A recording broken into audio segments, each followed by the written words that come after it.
Taste the Daily. நிர்வாகத்திறனற்ற ஸ்டாலினின் தலைமையிலான திமுக ஆட்சியில் கேள்விக்குறியாகியுள்ள பெண்கள் பாதுகாப்பு குறித்து பேசிய நெல்லை மாவட்ட பெண்கள் பல்வேறு குற்றச்சாட்டுகளை முன்வைத்தனர். இந்த திமுக ஆட்சியில் ஒரு மக்களுக்கும் ரொம்ப கேஷுவலாக இந்த போதை வஸ்துக்கள் கஞ்சா எல்லாமே கிடைக்கிது. ஏன்னா இந்த திமுக ஆட்சியில் ஒவ்வொரு குற்றவாளிகளும் ஒவ்வொரு பாலியல் வன்கொடுமையில் உள்ள ஈடுபட்டவர்களும் நம்முடைய திமுக கட்சியோடு அனைவரும் தொடர்புடையவர்கள். எனவே அவர்களால் அந்த நடவடிக்கை எடுக்க முடியவில்லை. ஒவ்வொரு குற்றவாளிகளையும் நடவடிக்கை எடுக்க வேண்டுமென்றால் இந்த திமுக ஆட்சி அகற்றப்பட வேண்டும்.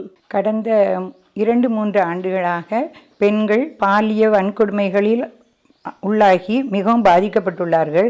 அவர்களை அந்த பாலியல் வன்கொடுமைகளிலிருந்து மீட்க வேண்டுமென்றால் தமிழக அரசு கடுமையான சட்டங்களை கொண்டு வர வேண்டும்.